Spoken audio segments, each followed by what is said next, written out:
क्यों डॉक्टर अंबेडकर राष्ट्रीय अधिवक्ता संघ के राष्ट्रीय संयोजक की हैसियत से मैं अपनी ये नैतिक जिम्मेदारी समझता हूँ कि देश के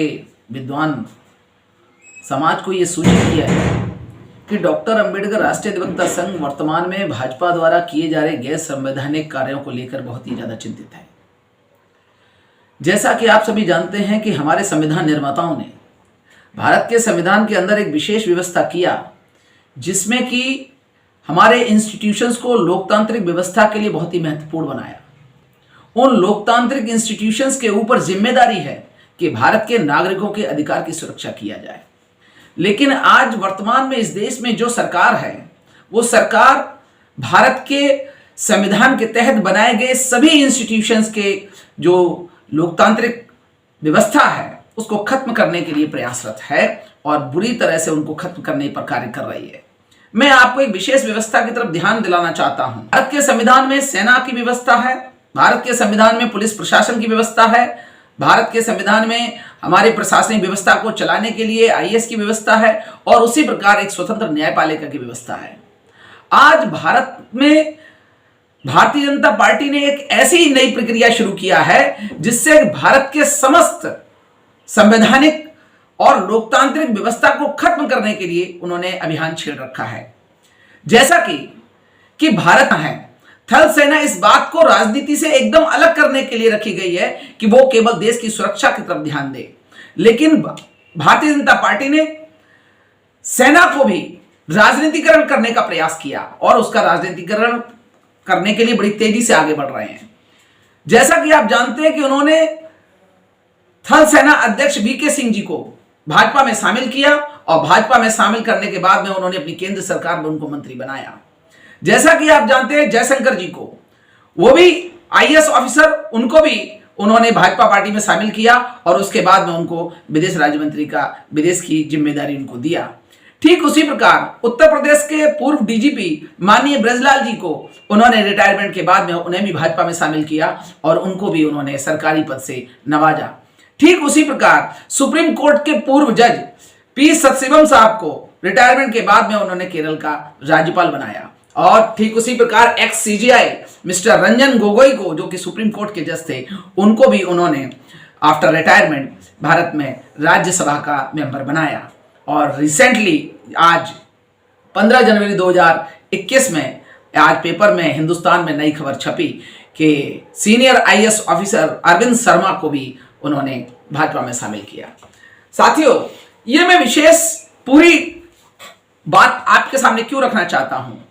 क्योंकि देश के अंदर जो एक व्यवस्था है आईएएस कैडर की, आईपीएस कैडर की, सेना की और हमारी न्यायपालिका की, ये विशेष व्यवस्था इस बात के लिए बनी है कि सभी लोग निष्पक्ष तरीके से और अपने इंस्टीट्यूशंस को लोकतांत्रिक तरीके से जनता के प्रति जवाबदेह होते हुए मजबूती से कार्य कर सकें। लेकिन भाजपा जिस तरीके से सेना के सीनियर मोस्ट ऑफिसर्स को,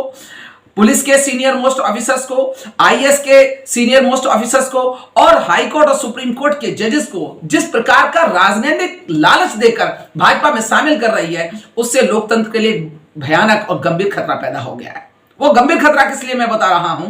वो गंभीर खतरा इस रूप में है, अगर सीनियर आईएएस ऑफिसर्स, अगर सुप्रीम कोर्ट के जजेस, अगर सेना के उच्च अधिकारी अगर इस लालच के अंदर वशीभूत हो जाते हैं कि कोई भी सरकार का यदि हम मातहत होकर केवल उनकी राजनीतिक इच्छाओं को पूरा करने के लिए काम करेंगे तो हमें रिटायरमेंट के बाद में या हमें पहले ही हमें राजनीतिक लाभ उस सरकार दिया जाएगा। इसका मतलब है कि उन लोक सेवक के पदों पर बैठे हुए लोग केवल जनता की सेवा नहीं करेंगे बल्कि वो उस राजनीतिक पार्टी जो विशेष है उस विचारधारा के रूप में काम करने लगेंगे और उसके कार्यकर्ता के रूप में काम करेंगे। जैसा कि आज 15 जनवरी 2021 के पेपर में स्पष्ट रूप से कहा गया है कि अरविंद शर्मा जी ने स्टेटमेंट दिया कि उन्हें 4 जनवरी को कहा गया कि वे इस्तीफा दे दें, उन्हें यूपी में बड़ी जिम्मेदारी संभालनी है। ये स्टेटमेंट जो है अपने आप में निश्चित रूप से स्पष्ट करता है कि भाजपा जो सीनियर आईएएस और ऑफिसर्स हैं उनको अपने कार्यकर्ता के रूप में तब्दील कर चुकी है। इसलिए भारत में शासन प्रशासन देश की जनता के लिए काम ना कर कर एक राजनीतिक पार्टी के लिए काम करना शुरू कर दिया है। साथियों, ये बड़ा ही गंभीर खतरा है देश के लिए, क्योंकि अगर सीनियर ऑफिसर्स चाहे वो आईएएस हो, चाहे आईपीएस हो, चाहे आईआरएस हो, चाहे सेना के वरिष्ठ अधिकारी हो या सुप्रीम कोर्ट और हाई कोर्ट के जजेस हो, यदि ये सभी इस लालच के वशीभूत अगर हो जाते हैं कि राजनीतिक पार्टी से हमें राजनीतिक लाभ मिलेगा और रिटायरमेंट के बाद या पहले हमें उच्च पदस्थ आसीन होने का मौका मिलेगा, तो निश्चित रूप से इस देश की लोकतांत्रिक व्यवस्था को गंभीर खतरा पैदा हो गया है। मैं देश के बुद्धिजीवियों से इस ओर विशेष रूप से चिंतन करने के लिए